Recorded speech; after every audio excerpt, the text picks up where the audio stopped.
राजस्थान में बहुत जल्दी हो सकता है तख्ता पलट। संकट में दिखाई दे रही है राजस्थान की भजनलाल सरकार। भजनलाल के काम से खुश नहीं है राजस्थान का पक्ष और विपक्ष। भजनलाल की नहीं सुन रहे हैं भारतीय जनता पार्टी के सीनियर नेता।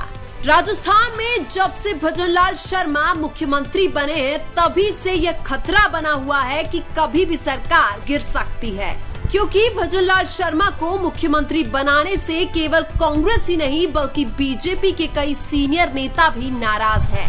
राजस्थान में ऐसा माना जा रहा है कि मुख्यमंत्री की बात मंत्री नहीं सुन रहे हैं और मंत्रियों की बात विधायक नहीं सुन रहे हैं। यानी कि राजस्थान में भजनलाल शर्मा की वजह से बीजेपी का तालमेल बिगड़ा हुआ है। भजनलाल शर्मा को राजस्थान में पर्ची वाला मुख्यमंत्री माना जाता है, क्योंकि 2023 में मोदी और अमित शाह ने पर्ची भेजकर पहली बार के विधायक भजनलाल शर्मा को राजस्थान का मुख्यमंत्री बनाया था। जब 2023 में बीजेपी को राजस्थान में बहुमत मिला था तो भजनलाल शर्मा दूर दूर तक मुख्यमंत्री की रेस में शामिल नहीं थे। लेकिन मोदी और अमित शाह जी ये चाहते हैं कि जहां भी बीजेपी की सरकार बने वहां के मुख्यमंत्री कठपुतली बनकर काम करे। इसलिए मोदी जी और अमित शाह ने राजस्थान की बीजेपी के संघर्षशील और सीनियर नेताओं को नजरअंदाज किया था।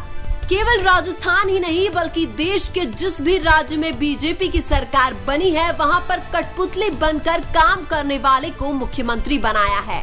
राजस्थान में वसुंधरा राजे, दिया कुमारी और किरोड़ी लाल मीणा जैसे कई सीनियर नेता मुख्यमंत्री के दावेदार थे। इनमें से राजस्थान की पूर्व मुख्यमंत्री वसुंधरा राजे भजनलाल शर्मा को मुख्यमंत्री बनाने से सबसे ज्यादा नाराज थी।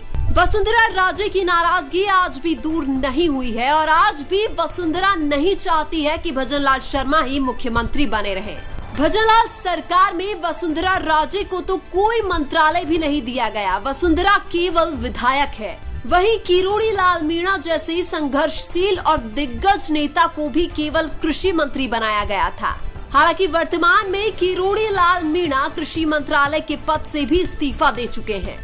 लेकिन सबसे ज्यादा चर्चा इस बात की हो रही है कि वसुंधरा राजे कभी भी राजस्थान में उलटफेर कर सकती है। कई बार तो यह खबर भी सामने आती है कि वसुंधरा राजे बीजेपी छोड़कर कांग्रेस से हाथ मिलाकर मुख्यमंत्री बन सकती है। ऐसा माना जाता है कि वसुंधरा राजे के पास 40 से भी ज्यादा विधायक है जो हमेशा वसुंधरा के इशारे पर ही काम करते हैं। यानी कि 40 विधायकों के साथ वसुंधरा राजे अगर बीजेपी छोड़ देती है तो फिर भजनलाल सरकार को गिरने से कोई नहीं रोक सकता है। उधर यह भी माना जाता है कि वसुंधरा राजे और अशोक गहलोत बहुत ही अच्छे दोस्त हैं। यह भी माना जाता है कि वसुंधरा राजे और अशोक गहलोत दोनों मिले हुए हैं। ये एक दूसरे के घोटालों को कभी भी उजागर नहीं करते हैं। गहलोत ने तो यहाँ तक कह दिया था कि जब सचिन पायलट ने बगावत की थी तो वसुंधरा राजे ने उनकी सरकार बचाने में मदद की थी। उधर कांग्रेस के प्रदेश अध्यक्ष गोविंद सिंह डोटासरा ने कहा है कि मैं और किरोड़ी लाल राजस्थान में तख्ता पलट करने वाले हैं। डोटासरा ने कहा है कि मैं और किरोड़ी लाल साड़ू बन चुके हैं, क्योंकि गोलमा देवी और सुनीता डोटासरा बहन बन गई है। डोटासरा ने आगे कहा कि मैं भी यही चाहता हूं कि राजस्थान में तख्ता पलट हो और किरोड़ी लाल भी यही चाहते हैं कि राजस्थान में तख्ता पलट हो। हालांकि जब किरोड़ी लाल मीणा ने इस्तीफा दिया था तो उन्होंने यह कहा था कि मेरी मुख्यमंत्री से कोई भी नाराजगी नहीं है। लेकिन अक्सर यही देखा गया है कि भजनलाल शर्मा को मुख्यमंत्री बनाने के बाद किरोड़ी लाल मीणा कई बार खुद की सरकार पर सवाल भी उठा चुके हैं।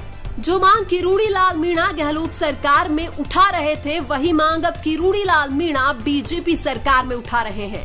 किरोड़ी लाल की मांग है कि राजस्थान में पेपर लीक करने वालों को जेल में डाला जाए और एसआई भर्ती परीक्षा को रद्द किया जाए। अगर सरकार पेपर चोरों पर कार्रवाई नहीं करती है तो किरोड़ी लाल मीणा ने अपनी सरकार के खिलाफ सत्याग्रह करने की चेतावनी भी दे दी है।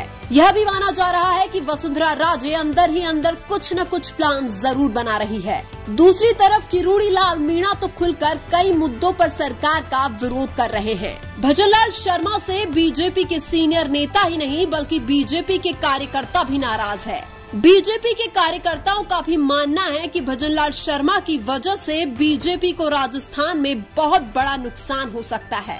ऐसे में जब भजनलाल शर्मा के साथ कोई भी नहीं है तो ज्यादा दिन तक उनकी सरकार चलने वाली नहीं है और इसीलिए यह माना जा रहा है कि राजस्थान में भजनलाल शर्मा की सरकार पर खतरे की घंटी बज रही है। लेकिन आपको क्या लगता है, क्या भजनलाल शर्मा को मुख्यमंत्री रहना चाहिए या फिर बीजेपी को मुख्यमंत्री बदल देना चाहिए? कमेंट करके जरूर बताएं। वीडियो अच्छा लगा तो लाइक कीजिए और हमारे चैनल मीणा की आवाज को सब्सक्राइब कीजिए। धन्यवाद।